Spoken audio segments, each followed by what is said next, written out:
Saint-Jean, c'est vraiment comme anglophone. Là. Ah ouais? Saint-Jean, je pense que c'est 98% anglophone. Ah ouais. Fait que c'est même si on est bilingue, c'est quand même. Ouais, c'est comme au Québec. Ouais. C'est à Port-Mont. Ben, le West. Montréal. Bonjour! Nancy, enchantée. Bonjour, Mylène Lapierre. Bonjour, enchantée, Nancy. Enchanté. Bonjour, enchantée, Nancy. Mylène, enchantée. Salut, enchanté. Donc, je vous remercie d'être venus aujourd'hui. Le cas va durer 20 minutes, puis on aimerait ça que vous resteriez à l'intérieur de la salle pour la durée complète du cas, éviter les va-et-vient. Aussi, nous, on va avoir des cartons en arrière pour vous indiquer 10 minutes, 5 minutes, 2 minutes et 30 secondes. On va vous faire le compte sur les mains pour les 10 dernières secondes. Autre que ça, s'il n'y a pas de questions, je vous laisse la parole. Puis votre PowerPoint est juste sur le desktop. Vous pouvez l'ouvrir. Est-ce que c'est possible de tester l'article? Oui, tu peux le tester ici. Parfait. Vous pouvez aller quand vous êtes prêts. Chers membres du conseil d'administration, distingués invités, c'est avec un énorme plaisir que mon équipe composée de Émilie et Nicolas est présente avec moi aujourd'hui pour faire le bilan du comité. Concrètement, aujourd'hui, il y a plusieurs enjeux qu'on veut aborder avec vous. Ce qui est très important, c'est que nous, notre objectif en tant que comptable, c'est de soutenir l'organisation dans ses besoins de liquidité et ses autres besoins. Au cours des prochaines années, on va avoir des besoins qui vont être en évolution, notamment à cause de la légalisation de la marijuana, qui a un impact important sur les gens qui ont une dépendance à des drogues ou de l'alcool. Donc ça, c'est un aspect qui est important, qui va nous demander d'avoir une flexibilité importante également. Cette année en particulier, on a également un problème au niveau de la subvention. C'est la dernière année auquel on a droit à une subvention garantie. Ça pose un enjeu qui est double. On va vouloir maximiser les entrées de subventions cette année, mais on va vouloir également s'assurer de pouvoir assurer la pérennité, continuer à offrir des services aux gens qui en ont besoin. C'est certain que ça va venir avoir un impact à chacun de nos aspects de la présentation aujourd'hui. Par exemple, quand on fait un choix comptable, on va se demander comment on peut faire ce choix comptable-là pour maximiser les subventions, avoir le plus de liquidité et ultimement venir offrir des services à nos clients qui sont des gens qui sont avec des problèmes de dépendance.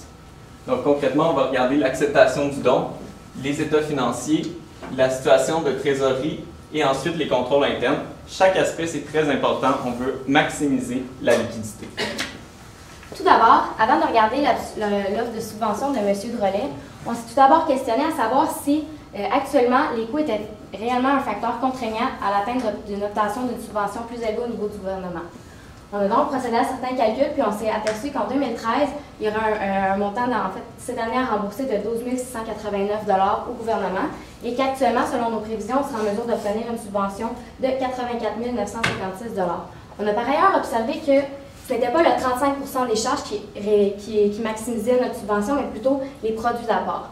Dans cette lignée-là, on s'est rendu compte que c'était le nerf de la guerre, c'était ça en tant qu'expert comptable qu'on se devait de tenter de maximiser, ce qui nous a amené à évaluer immédiatement le projet de M. Drolet.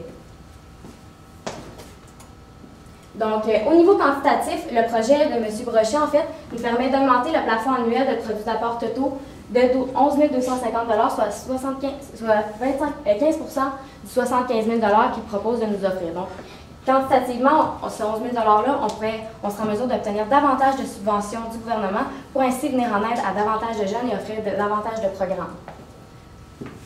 Au niveau du qualitatif, bien sûr, ça augmente les produits d'apport totaux, donc c'est un avantage. Mais par contre, la subvention présente certaines contraintes, notamment M. Drolet souhaite que sa subvention soit alliée à des fonds en environnement liés au changement climatique, à la démocratisation. Puis ça, ce n'est pas actuellement en lien avec la mission de DJS. Par contre, il y aurait peut-être possibilité de créer des synergies pour allier ces deux missions différentes-là dans le but d'aider les jeunes. Nos ressources actuelles sont limitées. Nos bénévoles sont presque utilisés à 100%. Cette année, on va être contraint de développer seulement 4 nouveaux projets par manque de bénévoles. Donc, le fait d'instaurer de nouveaux éléments à l'organisme sans but lucratif pourrait venir impacter la capacité de nos bénévoles et donc nuire à la réalisation de notre mission, soit d'améliorer la santé des jeunes, notamment en lien avec la consommation de l'alcool. Par ailleurs, cette activité-là nécessite la subvention de M. Drolet nécessiterait un audit. Donc, ça peut amener des facteurs contraignants que mon collègue va discuter tantôt. Par contre, malgré ces avantages et inconvénients-là qu'on vous a proposés, on propose d'y aller de l'avant avec le 75 000 de M. Drolet, puisqu'il y a possibilité de créer des synergies entre la question de la santé et les questions d'environnement chez les jeunes. Donc, on sera en mesure d'utiliser les fonds provenant d'obligations et le fonds provenant du capital investi initialement dans le but d'aider les jeunes en allant chercher un volet un peu plus environnemental. Par exemple, on peut organiser des activités en plein air avec les jeunes, ce qui va les sensibiliser à l'environnement, ce qui va répondre aux besoins de M. Drolet. Ça va également favoriser l'activité physique, ça va les éloigner de la drogue. Il y a également des technologies qui permettent de répondre à la mission de notre OSBL, qui est d'aider les jeunes avec ces problèmes-là. On pourrait par ailleurs y aller avec un camping en plein air, planter des arbres, ce qui permettrait d'ajouter une vocation un peu plus environnementale, en plus de la responsabilité sociétale que l'OSBL offre actuellement, ou encore création d'un jardin pour aller toucher un petit peu plus le volet alimentaire de l'OSBL. Ça permettrait également probablement de limiter l'achat des équipements de gym, puisqu'on prévoit investir environ 10 000 en 2014 à ce niveau-là. Donc, en faisant des activités de plein air qui nécessitent un petit peu moins d'investissement en équipement, on sera en mesure d'aller sauver un petit peu de liquidité à ce niveau-là. Là, à ce moment-ci, on a un rôle qui est vraiment important en tant qu'expert comptable. Ce qu'on veut faire, c'est prendre la meilleure décision pour maximiser la subvention. Et on a dit, comme ma collègue l'a mentionné, que c'est les apports qui limitent la subvention en ce moment. On veut donc trouver un choix comptable qui va venir maximiser à un niveau le plus élevé possible cette subvention-là, ces apports. On a donc comme OSBL deux choix de présentation possible, de comptabilisation possible. La méthode du report, qui est une méthode qui, elle, tend à reporter un petit peu les apports et vraiment. Donc, on a une présentation qui est en une seule colonne également. Et ça, c'est sûr que ça fait que c'est plus difficile pour nos gens du conseil qui ne sont pas tous comptables de bien lire. Quand on regarde la méthode par fonds, qui est notre deuxième choix possible, ça nous permet de créer un fonds pour chaque activité. Donc, on pourrait, par exemple, créer un fonds pour l'activité de dotation de monsieur et donc constater nos apports plus rapidement au plan comptable. Également, on a une présentation en plusieurs colonnes qui, souvent, pour des gens qui, dans notre conseil, ne sont pas toujours experts comptables, qui n'ont pas toujours la facilité, c'est beaucoup plus clair, beaucoup plus facile à comprendre ça parce qu'on voit chaque activité, est-ce qu'elle est rentable, combien ça coûte et est-ce que ça nous permet de vraiment ensuite répondre à notre mission. Parce que donc ça, c'est au niveau des choix de méthode. Ce qu'on préfère, c'est vraiment la méthode par comptabilité affectée parce que ça va permettre de maximiser la subvention et on va donc apporter plus de liquidité. Concrètement, on va créer un fonds affecté vert qu'on a appelé et qui va être l'apport va être mis à l'intérieur de ça. Et ensuite, le rendement va être affecté également à ce fonds-là, mais on va pouvoir l'utiliser seulement pour les activités vertes. Et également, les dépenses du fonds pourront être mises là. Donc, on va voir combien on met dans le fonds, combien le fonds génère et ensuite combien de dépenses sont générées. Et conclusion, ce qu'on fait, c'est qu'on va venir accepter le projet de M. Doré. Même si c'est un petit peu à l'extérieur de notre sphère d'activité, on croit qu'on peut créer des synergies importantes, comme ma collègue l'expliquait, en allant chercher des bénévoles, en allant faire des activités anti-drogue dans des espaces verts et combiner les deux. Et également, ça va venir maximiser notre liquidité, qui est très importante dans cette année qui est pivot. Et ce que j'aimerais ajouter, c'est qu'on va utiliser la partie 3 et la partie 2 du manuel. Donc, c'est deux aspects qui sont importants. La partie 3, ça va vraiment être les aspects qui sont spécifiques aux OSBL, alors que la partie 2, ça va être uniquement les aspects qui sont non inclus dans la partie 3. Et on choisit ça parce que c'est un petit OSBL, donc il n'y a pas de nécessité d'utiliser les normes pour entités publiques. Merci. Donc, en 2012 et en 2013, l'OSBL en fait, a développé un site web dans le but d'accroître son nombre de visites et dans le but de présenter la mission de l'OSBL et également certaines rubriques et certaines capsules pour ses membres. Nous, on s'est d'ailleurs questionné à ce niveau-là, à savoir si c'était un site web qui s'avérait capitalisable ou si ça représentait une charge pour l'OSBL. Ici, vous comprendrez bien que ça serait avantageux que ce soit une charge, puisqu'on augmenterait notre pourcentage de subvention possible, bien que ce ne soit pas un facteur contraignant ici. Donc, on s'est questionné à savoir si ça représentait bien un actif incorporel. Donc, pour ce faire, il fallait que ce soit identifiable, soit par voie de séparabilité ou encore au niveau des droits. Ici, ce n'est pas séparable puisque le site web a été spécialement conçu pour des JS. Aucune autre entité pourrait l'utiliser puisque c'est un site web qui est vraiment spécialisé pour les jeunes en lien avec la drogue, la santé, l'alimentation et l'exercice physique. Est-ce que DGS peut tirer des avantages économiques futurs de ce site web-là? Oui, c'est le cas, puisque plus que les gens visitent le site web, plus que cela peut amener des inscriptions à l'organisme. Par contre, DGS ne contrôle pas le nombre de visites qui vont faire en sorte qu'il va y avoir des inscriptions supplémentaires, ce qui fait en sorte que le site web n'est pas capitalisable et représente bien une dépense en 2012 et en 2013.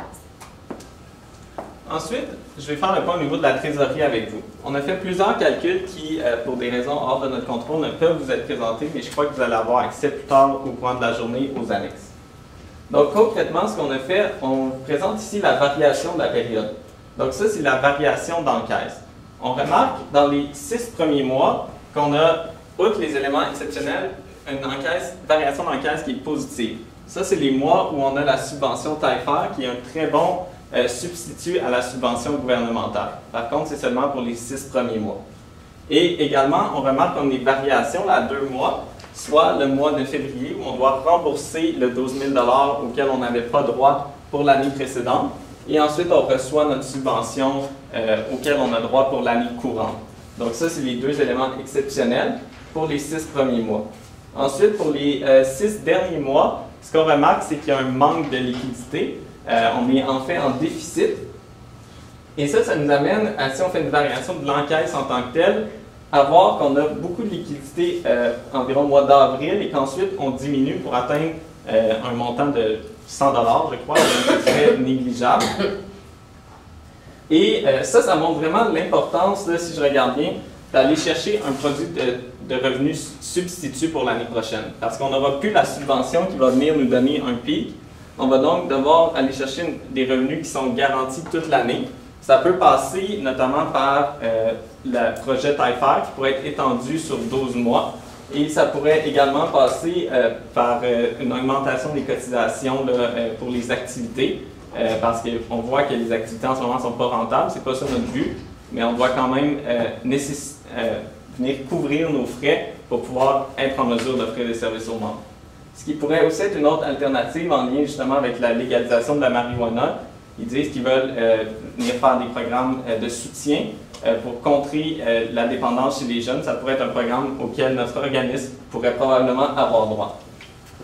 Je vais donc laisser avec les contrôles. Selon l'Association of Fraud Examiners, 5% du chiffre des affaires des entreprises qui ont été vues par l'étude étaient fraudées. Et ce, par le détournement des actifs tels que l'argent liquide, majoritairement.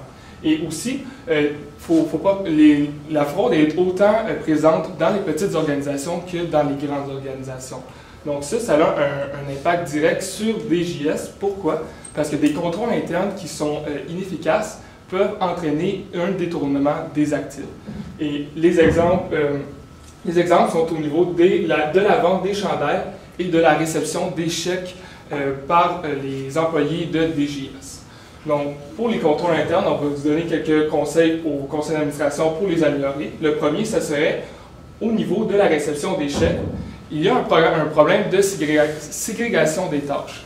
Pourquoi? Parce que présentement, c'est la réceptionniste qui est aussi la comptable qui reçoit les chèques et qui les comptabilise. Qu'est-ce que ça fait? C'est que c'est la même personne qui les reçoit et qui s'occupe du système comptable. Donc, il y a une possibilité, on n'est pas en train de dire qu'il y a de la fraude, mais il y a une possibilité qu'il y ait un détournement d'actifs et que le chèque ne soit juste jamais présenté au niveau comptable et que le chèque ne soit jamais déposé dans le compte de l'entreprise. Donc, le conseil pour ça, la recommandation, c'est d'y aller avec une séparation des tâches pour la réception. Premièrement, c'est vraiment d'être 2 personnes. Soit l'adjointe administrative qui est Sarah, et une deuxième personne qu'on pourrait suggérer, ça serait Alicia qui est la directrice de l'entreprise, de l'organisation, désolé, qui pourrait s'occuper de ça d'ensemble. Qu'est-ce que ça fait qu'il soit 2? C'est qu'en étant 2, les 2 personnes voient qu'un chèque est arrivé, donc ils peuvent s'assurer ensemble qu'il y a le chèque de façon physique qui a été réceptionné. La comptabilisation des chèques va être faite par Sarah et le dépôt sera fait par Alicia pour justement faire une séparation des tâches. Et finalement, Sarah va s'assurer de faire une conciliation entre le montant qui est déposé et le montant qui est qui est comptabilisé, désolé, pour s'assurer que ça soit le même. Ensuite, au niveau de la collecte des dons dans les centres commerciaux et du porte-à-porte, il y a un problème au niveau de la gestion des donations. Pourquoi? Parce que le plan, c'est d'avoir seulement une personne qui fait la collection. Qu'est-ce que ça fait? C'est que si seulement une personne fait la collection, elle reçoit de l'argent, comme un 100 $ d'une personne à un porte-à-porte, elle pourrait juste faire croire à l'organisation qu'il n'y a jamais eu la réception du 100 $ et elle garde dans ses poches. Donc, il y a encore une fois un risque au niveau du détournement des actifs. Et la recommandation pour ça, c'est d'instaurer un système qui réduit le risque de détournement des actifs, encore une fois. Donc, premièrement, c'est encore une fois d'avoir 2 personnes qui sont présentes pour la collection, autant au porte-à-porte que dans les centres commerciaux, et d'avoir un système de numéros pour les reçus de dons, parce que puisque nous sommes présentement un organisme de bienfaisance, il est possible de donner un reçu de dons pour les personnes qui font une donation de façon fiscale. Et il pourra avoir des numéros pour s'assurer que lorsqu'on donne un reçu, on peut s'assurer que tous les reçus, les numéros soient reçus. Donc, on pourrait éviter que, mettons, le numéro d'œuvre disparaisse puis qu'on n'en entend plus parler. Et aussi, au niveau, ça serait le dépôt des fonds par une 3e personne qui est indépendante et qui s'assurait de la conciliation entre les montants qui ont été donnés et les montants qui ont été déposés. Au niveau de la vente des T-shirts, ça, c'est un problème qui est un petit peu plus important présentement. Pourquoi? Parce que présentement, la vente des T-shirts, entre le montant qui a été déclaré comptabilisé en tant que produit d'apport et le nombre de chandails qui reste, parce qu'il y avait 300 chandails, il en reste seulement 95. La différence entre le nombre de chandails à un prix de 15 $ et le montant qui a été comptabilisé, il y a une différence entre les deux. Pourquoi? On ne sait pas. Est-ce que c'est de la fraude? On ne sait pas. Est-ce que c'est seulement parce qu'il y a des chandails qui traînent ailleurs que dans l'entrepôt? On n'a pas la connaissance présentement pour ça. Mais il y a un risque, encore une fois, de ce niveau-là. Donc, ça serait, la recommandation à ce niveau-là, ça serait de déterminer un responsable des chandails. Premièrement, cette personne, ça serait la seule personne qui aurait accès au stock de chandails, l'entrepôt qui aurait les 300 chandails ou les 95 présentement, et celle qui ferait un suivi serré des stocks et de la vente des chandails. Et ça, à l'aide d'une liste. La liste, ça serait, mettons, un de nos bénévoles a 10 chandails.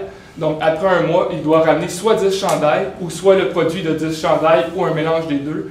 Donc, pour s'assurer qu'il n'y a pas un chandail qui a disparu en cours de route. Et finalement, je vais laisser la parole à Émilie Labbé. Donc, on a parlé de contrôle, on a parlé de l'acceptation du projet de subvention. Par contre, pour assurer la pérennité de l'entreprise, c'est vraiment important de mettre en place des mesures de gestion qui vont vous permettre de continuer d'aider les jeunes dans le futur. Donc, on recommande dans un premier temps d'effectuer une renégociation puis une recherche de nouvelles subventions gouvernementales, puisque celle qui est en cours vient à terme en 2014. Par ailleurs, comme on a inclus un volet un petit peu plus environnemental dans nos activités, ce serait peut-être possible d'aller chercher une subvention environnementale au niveau du gouvernement, donc des entrées de liquidités supplémentaires, qui nous permettraient à la fois de répondre encore plus aux besoins des jeunes et de les aider. Par ailleurs, je recommande également d'aller chercher des bénévoles un petit peu plus au niveau environnement pour répondre aux activités, par exemple, de plantation d'arbres ou de camping en forêt. Également, cela va aider avec notre contrainte actuelle qu'on est près d'un manque de bénévoles provenant de l'hôpital. Puis également, l'importance d'aller chercher du financement pour continuer nos activités, comme mon collègue le mentionnait tantôt, c'est vraiment important, puisque les 4 nouveaux programmes qu'on souhaite instaurer cette année vont générer une perte de 24 000 $. Donc, dans le but de pouvoir continuer à offrir des services aux jeunes, c'est vraiment important de s'assurer qu'on va avoir des bonnes liquidités pour les années à venir. Maintenant, au niveau du conseil d'administration, il y a seulement 2 réunions du conseil d'administration. Mais ça peut porter des problèmes. Pourquoi? Parce qu'avec seulement 2 conseils d'administration, les décisions autant stratégiques et les décisions au niveau si on accepte des dons ou pas sont seulement faites 2 fois par année. Ça peut entraîner des problèmes. Donc, nous, on recommande de peut-être monter ça à 4 fois par année. Seulement 4 fois parce que ça reste aussi au niveau bénévole. On ne veut pas faire ça de façon trop élevée. Donc, il y aurait une acceptation plus rapide des dons et un suivi plus efficace du budget. Et aussi, il va falloir déterminer l'auditeur pour l'audit des états financiers en tant que conseil d'administration. Ensuite, l'audit initial, ça va être juste important qu'il va y avoir plus de travail qui va être fait vu que ça va être un audit initial l'an prochain pour les états financiers. Aussi, il va peut-être avoir une réserve potentielle sur l'excédent accumulé ainsi que sur les produits d'apport. Il va y avoir une assurance supplémentaire pour les utilisateurs. Fait que pour notre financement futur, ça va être intéressant d'avoir des états financiers audités. Et finalement, il va y avoir une amélioration au niveau des méthodes comptables. On va éviter qu'il va y avoir des erreurs dans la comptabilisation de nos transactions. Concrètement, on croit qu'on vous a proposé plusieurs mesures aujourd'hui en tant qu'expert comptable d'organisme. Notre objectif, c'est vraiment de soutenir les besoins de l'entreprise, de vraiment réaliser la mission d'être capable de sortir des gens de la rue des problèmes de dépendance et de les apporter dans un monde meilleur. C'est vraiment dans cette optique-là qu'on vient se poser en tant qu'expert comptable pour soutenir les problèmes de liquidité auxquels l'organisme fait face pour la prochaine année. On vous propose plusieurs mesures, dont une augmentation des processus comptables avec la méthode de la comptabilité par fonds affectés. On vous propose également un projet qui est assez aventureux, mais on croit qu'il peut être très rentable, pas rentable, mais efficace, qui est au niveau des campings en forêt. On croit que ça peut venir pallier à des problèmes de dépendance, ça peut venir améliorer le bien-être des gens dans notre communauté, et on croit qu'on est tous là ici en tant que conseil d'administration aujourd'hui pour cette optique.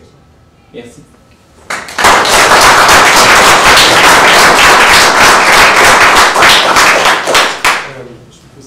Oui, vas-y. Oui, il y a beaucoup d'activités qui sont faites actuellement pour, qui génèrent des entrées avec les droits d'inscription, tout ça, puis il y a des bénévoles qui animent ces activités-là.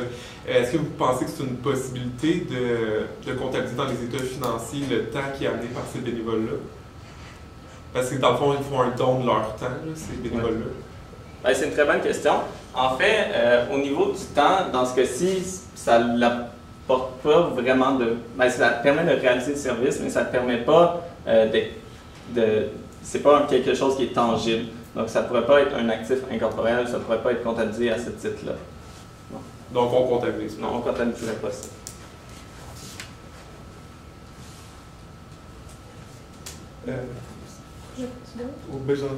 Tu viens de voler ma question, fait que c'est correct.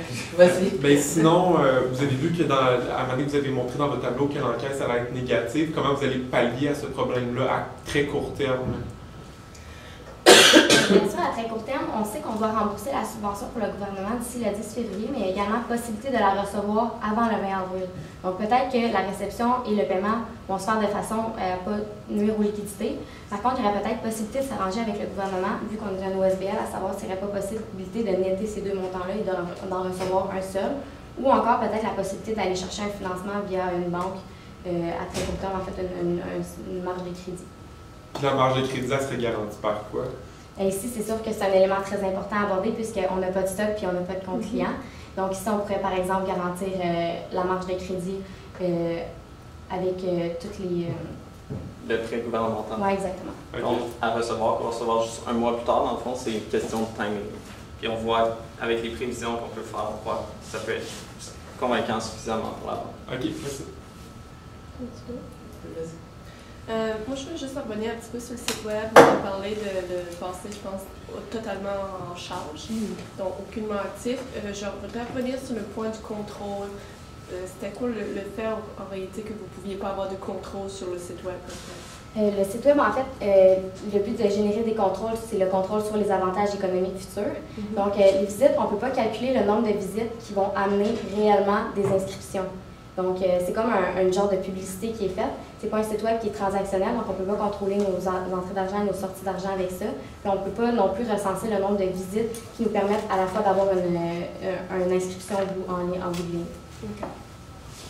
Au niveau des t-shirts qu'on a qui sont en stock présentement, est-ce que vous croyez qu'on devrait les mettre comme un actif ou c'est juste quelque chose qu'on a? Qu'est-ce qu'on fait avec ces t-shirts-là qu'on a présentement en stock? C'est un bon aspect à aborder. En fait, ça, c'est des chandails qu'on a reçus à titre gratuit. Et en ce moment, il y en a un certain nombre qui ont été vendus, mais on n'a pas d'indication comme quoi il y a une valeur. Donc, on ne peut pas devancer la constatation des produits. Là, on doit vraiment suivre les règles à ce niveau-là et attendre de constater les produits et le gain sous-jacent quand ils sont réellement vendus. Là. Donc, dans ce cas-ci, ce serait le chandail donné compte de l'argent dans un chèque. On a aussi convenu de verser à Taillefer 5 000 Ce 5 000 $-là, je ne me rappelle pas de l'avoir vu en quelque part dans votre flux. Il est-tu... On n'a pas vu c'est très petit, mais dans le fond, on l'a mis ici, le 5 000 ici, là, pour la collecte de fonds. Et ensuite, ça se compense avec les revenus qui sont vraiment pas clairs, mais ici, apport tarifaire, puis c'est, si je ne me trompe pas, 63 000 que je lis. OK. Ça, vous passe à la dépense. Oui, on a pris, dans les hypothèses, je ne l'ai pas mentionné, mais les moyennes. Donc, quand on avait un bracket, là, par exemple, entre 50 000 et 80 000, on prenait le milieu, puis là, on a exclu le 5 000, et on a aussi ajouté 5%, enlevé 5% pour les frais excédant 25 000. Fait que vous le passez totalement tout à la dépense. Il n'y a pas de possibilité de l'avoir comme un actif. Non, ben dans le fond, c'est quelque chose qui nous sert à générer des revenus et qui semble récurrent là, de la façon qu'on l'a compris. Donc, à chaque année, c'est un 5 000 qu'on va devoir engager, même si on n'a pas de revenus, puis il ne sert à rien l'année prochaine. Puis si on reste sur le 5 000 qu'on avait, on l'a dépensé en 2013, il semblerait, là. Est-ce que on le comptabilise la charge en 2013 ou on l'avait en 2014? Juste pour s'assurer qu'on a bien compris, là, nous, on a vraiment conclu que c'était quelque chose de récurrent à chaque année. Donc, quelque chose qui était nécessaire pour la campagne de fonds. C'était comme ça incluait la frais de gestion du site. Donc, on n'a pas traité. C'était bon. La période de questions est terminée.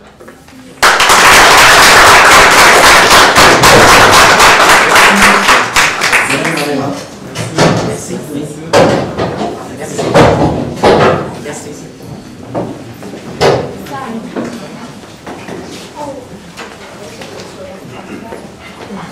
Je me lève. Il y a juste ça.